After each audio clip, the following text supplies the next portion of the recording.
Pessoal, um meteoro gigante acaba de cair em cima da Janja e do Lula. Isso mesmo, e isso daqui pode acabar de vez com a esquerda do Brasil. Isso porque, após verdades serem reveladas, até a própria esquerda se voltou contra o atual presidente. E a Janja expôs tudo para o Brasil em sua própria rede social. Eu vou mostrar todos os detalhes aqui agora nesse vídeo para vocês. Quem aqui acha que o PT vai ter o menor número de governadores, senadores, deputados dos últimos tempos? Deixa aqui nos comentários sua opinião, porque ela é muito importante. Eu aproveito também para te convidar a se inscrever aqui no nosso canal. Eu sou Ana Paula, sou de São Paulo, você está no canal Brasil Raiz. É um prazer ter você aqui conosco. Obrigada aí pela sua companhia e audiência. Já se inscreve no canal para você continuar recebendo os nossos conteúdos. Ativa o sino de notificações para não perder nada e continuar junto com a gente analisando os fatos políticos. Tudo bem? Gente, em meio a essa onda aqui de desespero do PT, o presidente ele quer de qualquer maneira desvincular a sua imagem junto ao STF. Vocês perceberam isso, né? Vão comentando aí para mim o que vocês acham, porque depois de vários anos de decisões tendenciosas e de uma aliança que parecia inabalável, agora que o STF entrou na mira das grandes investigações e ocultações de investigações, o Lula e a esquerda, né, querem fingir que nada aconteceu. Não, a gente não tem nenhuma aliança, né? E não podemos deixar isso acontecer. Precisamos mostrar aqui os fatos, até mesmo porque a esquerda celebrou muito as decisões contra Bolsonaro. E agora que eles estão na mira e que o povo acordou, né? Principalmente agora também que estamos na iminência de uma delação de Vorcaro, isso pode derrubar o Moraes, pode derrubar o Toffoli, pode derrubar outros ministros do STF. E a esquerda percebeu que esse caminho é um caminho sem volta, que a bomba está, ó, isso aqui para estourar. E aí ela quer fingir que não são aliados mais históricos. Eu vou mostrar uns detalhes aqui, inclusive da própria esquerda, rachando, se voltando contra eles mesmos. Vou mostrar para vocês nesses detalhes. Nesse boletim também veremos uma carta na manga do Flávio Bolsonaro, que vai consolidar de vez o primeiro lugar nas intenções de pesquisa. Então fica até o final do vídeo, pois teremos algumas outras surpresas aqui para vocês. É um boletim bem completo. E vamos aqui ao que interessa. Eu sou a Ana. Bora lá começar aqui com a esquerda, que se volta contra o Lula e a Janja. Por isso que eu disse que o meteoro gigante caiu em cima da Lula e da Janja. Por quê, gente? A esquerda se volta contra Lula e Janja. Eu vou mostrar para vocês a matéria da revista Veja. E tudo isso aconteceu após o consumo da carne de paca, porque o assunto rendeu, hein? E ainda não acabou, não. Olha só o trecho dessa matéria da revista Veja, para vocês entenderem o que aconteceu. A ira dos ambientalistas em consumo de carne de paca por Lula e Janja. Então, os ambientalistas aqui são os esquerdistas mesmo, tá? Após citar caça e depois afirmar a origem legal, a Janja está sendo alvo de questionamentos. Espécie do animal, da paca, tem papel importante na regeneração de floresta, gente. E não pegou nada bem pro Lula e nem pra Janja fazer esse luxo, né? Para quem se diz tanto de pregar aquela questão de pobre contra rico, enfim, né? A narrativa que a esquerda cria, vocês vão ver um governo totalmente incoerente. E a Janja mais ainda. E olha só, aqui fala, o almoço de Páscoa do presidente Lula e da Janja acabou gerando críticas de ambientalistas e ativistas, e o motivo foi o prato servido, a carne de paca, que é o animal silvestre típico do Brasil. A repercussão ganhou força após a apresentadora e ativista Luísa Mel publicar um vídeo criticando o episódio, e um dos pontos que mais chamou sua atenção foi a fala de Janja ao descrever o preparo da receita, quando ela mencionou que carne de caça pede uso de ervas e tempero verde. Ela falou carne de caça. Eu já escutei esse vídeo 1000 vezes para ter certeza, é o que afirmou a Mel, né? E a paca, considerado o segundo maior roedor do país, é uma espécie herbívora com papel importante na dispersão de sementes e na regeneração de florestas. Por isso, especialistas e defensores da causa animal, eles destacam que mesmo em contextos legalizados, o consumo de animais silvestres levanta questionamentos éticos e ambientais. E no campo político, o deputado Sóstenes Cavalcante, que é do PL do Rio, ele disse que encaminhou um pedido ao Ministério do Meio Ambiente para que seja investigada a origem da carne consumida. E diante da repercussão, a Janja, que mantém uma postura de defensora da causa animal, especialmente em relação à adoção, aos cuidados com os animais do Palácio da Alvorada, se manifestou publicamente. Segundo ela, a carne não era de caça ilegal, mas sim um presente de um produtor autorizado, e a primeira-dama ressaltou que o consumo é permitido quando o animal é proveniente de criadouros regulamentados pelo IBAMA. Ainda assim, outros ativistas também se posicionaram contra o Lula e a Janja, como a ONG Fora Animal. Em nota, a organização afirmou que o episódio expõe um problema que vai além da origem da carne. Para a entidade, a visibilidade dada ao consumo de animais silvestres por figuras públicas pode enfraquecer campanhas de conscientização e contribuir para a naturalização de práticas associadas à caça e ao tráfico. A organização também destacou que a captura ilegal de espécies como pacas, antas, jacarés e tartarugas ainda é recorrente no país, muitas vezes destinadas ao consumo, e eles são vítimas de captura ilegal, né? E muitas dessas ações aí alimentam uma cadeia que ameaça a biodiversidade brasileira, é o que afirmou a ONG. Então a gente vê aí a esquerda, né, se voltando contra o Lula e a Janja, e isso aqui pegou muito mal para o governo, né, gente? Eu trago aqui a minha reflexão sobre esse assunto, eu queria saber a sua também, mas eles não se posicionam como chefes de Estado, né? A Janja como primeira-dama, o Lula como presidente da República, eles não pensam, dá a impressão que eles não pensam no peso que as ações deles têm para a sociedade. Eles têm que servir como exemplo. E aqui a gente percebe também que esse episódio aqui envolvendo esse consumo da carne de paca por Lula e pela Janja expõe algo que vai muito além de uma simples escolha alimentar. É a incoerência de um discurso que há anos se vende como moralmente superior, mas que na prática não se sustenta. A esquerda, especialmente setores ambientalistas, sempre adotou uma postura rígida, né, alegando a cobrança de comportamento exemplar, impondo regras, criando hábitos e muitas vezes julgando quem pensa diferente. Mas bastou o próprio líder máximo agir de forma contraditória para o discurso ruir. E o que se vê agora? Uma divisão interna, críticas, desconforto dentro da própria base. E a esquerda caiu de vez com isso, tá, gente?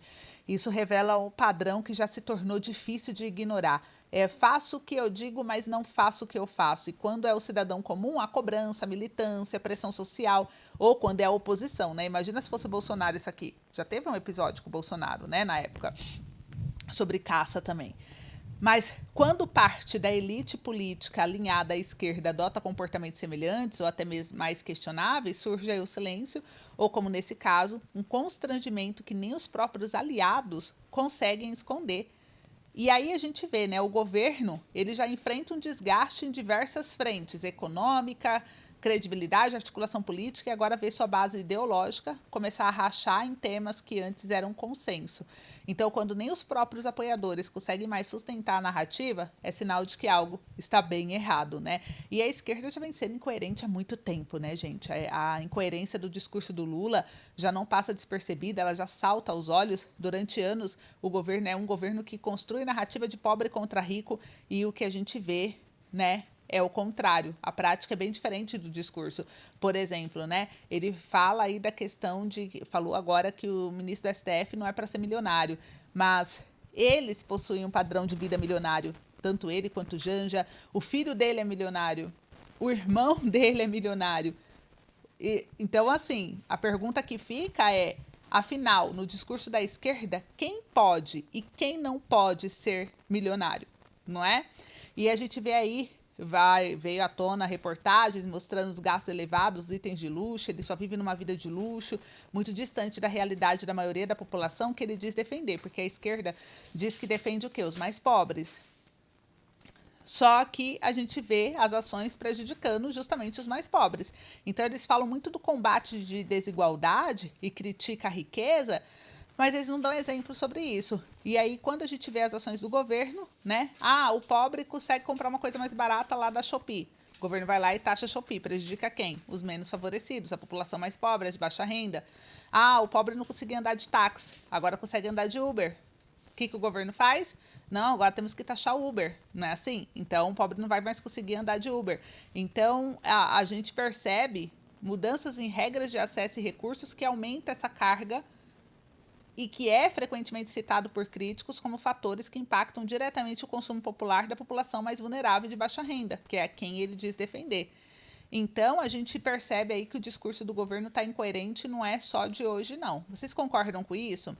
E aí a gente vê, teve esse caso da revista Veja, e tem o caso aqui da própria Folha de São Paulo, aonde mostra que os petistas criticam o STF para reduzir desgastes com o caso Master e quebrar monopólio da direita. Então, aqui, segundo a Folha de São Paulo, as críticas do presidente Lula e de alguns de seus aliados ao STF nos últimos dias foram uma forma do grupo político tentar conter o desgaste político causado pelo escândalo do Banco Master. E o caso, que abalou a imagem da corte junto ao eleitorado, tem sido explorado por setores da direita que já atacavam o tribunal, e o Lula e seus aliados agora buscam uma forma de não deixar seus adversários transformar o escândalo em uma vantagem para as eleições. Olha a estratégia, né? Olha só, dá até nojo às vezes quando lê uma matéria dessa. Só que é o que está acontecendo. Então, o petista sugeriu que a Constituição fosse alterada para detalhar melhor os parâmetros de indicação de ministros e mencionou a possibilidade de ser estabelecido um mandato para integrantes da corte. Então, os senadores aliados de Lula, capitaneados por Renan Calheiros, articulam uma PEC, que é uma proposta de emenda à Constituição, olha a estratégia, hein? Para disciplinar o que ministros do Supremo e outros agentes públicos podem e não podem fazer. Então, vocês perceberam que a esquerda está com uma estratégia de usar a mesma narrativa da direita, agora em relação ao STF, e é interessante, porque antes eles não pensavam dessa forma, né?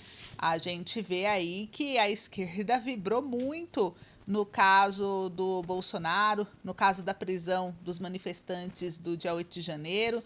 Então, agora eles criticam o STF para reduzir um desgaste com o caso Master e quebrar o monopólio da direita, mas fazendo uma análise com o que aconteceu no caso da prisão do Bolsonaro, os esquerdistas colocaram Moraes como ídolo, se incomodaram quando o Trump colocou Moraes na lista negra, mas agora eles querem simplesmente se afastar. O que vocês estão achando disso, hein?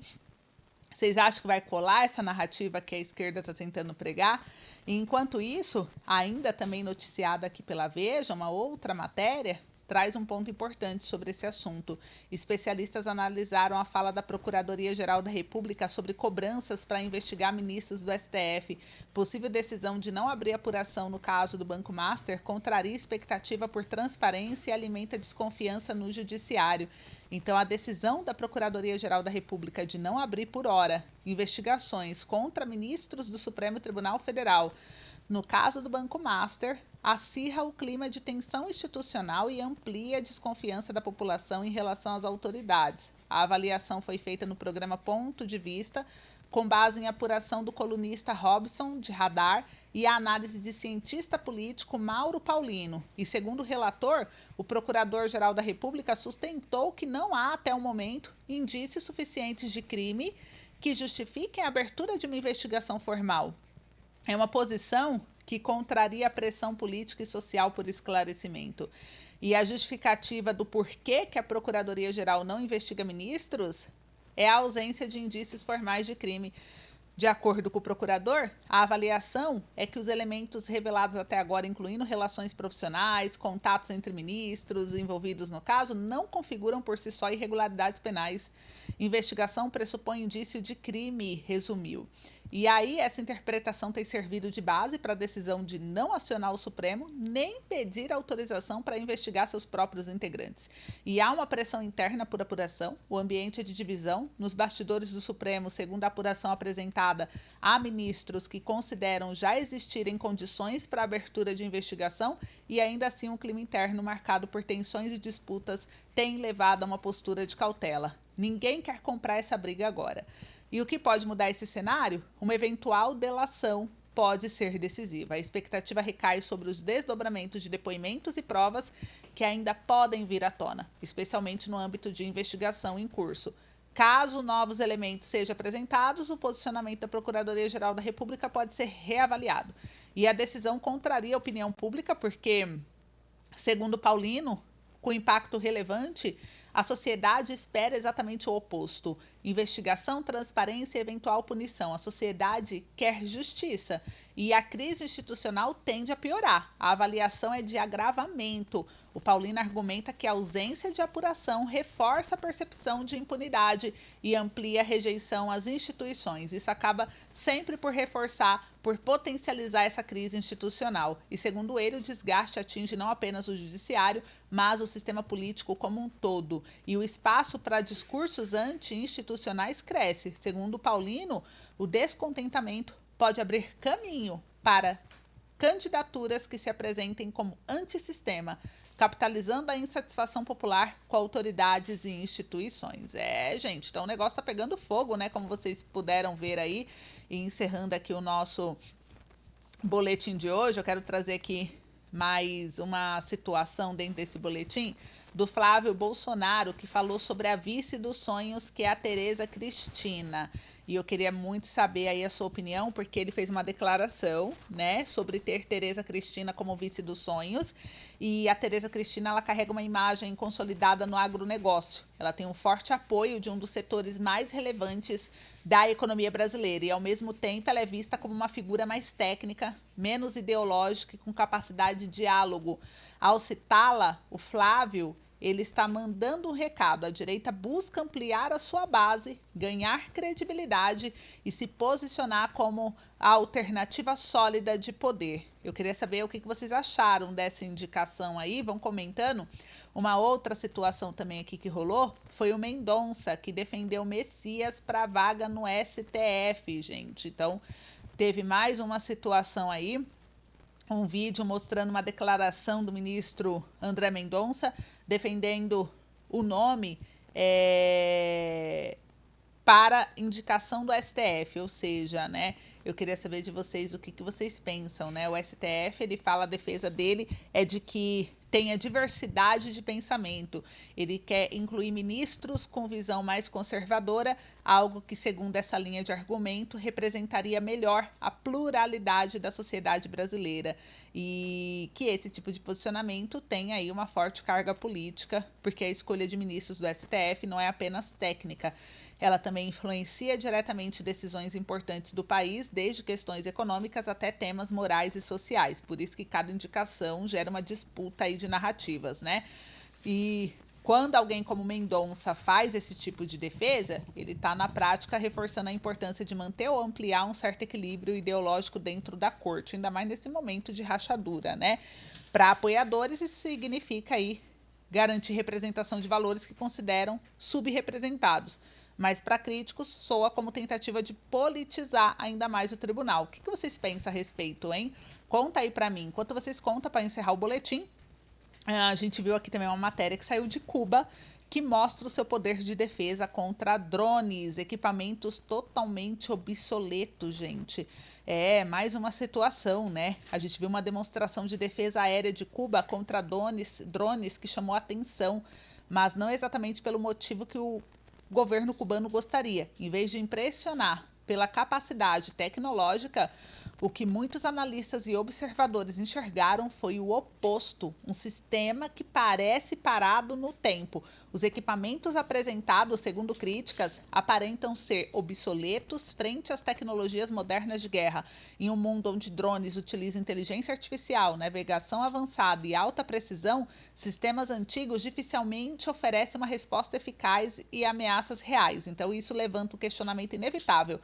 A demonstração foi realmente um sinal de força ou uma tentativa de manter uma imagem de poder que já não corresponde mais à realidade? E para muitos, esse tipo de exibição tem mais valor simbólico do que prático, serve como uma mensagem interna para reforçar a narrativa de soberania e resistência do que como prova concreta de capacidade militar moderna. Afinal, regimes que enfrentam dificuldades econômicas e limitações tecnológicas frequentemente recorrem a demonstrações públicas para transmitir estabilidade e controle. Além disso, a gente vê, né, o contraste com potências militares globais é evidente. Países com acesso à tecnologia de ponta investem milhões em sistemas de defesa integrados, inteligência cibernética, armamentos de última geração. E nesse contexto, soluções antiquadas acabam parecendo insuficientes diante das ameaças contemporâneas. Então a gente vê aí uma exposição, né, mais do que uma simples demonstração militar, revelou as limitações de um modelo que enfrenta dificuldades para se atualizar em um cenário global cada vez mais tecnológico e competitivo. Então, é isso que está acontecendo. Em breve eu volto com mais um boletim, então fique ligado aqui com a gente. Obrigada aí pela sua companhia. Não esquece de se inscrever no canal. Eu sou a Ana Paula. Comenta aí se você gostou do vídeo. Curte bastante, compartilhe e até o próximo encontro.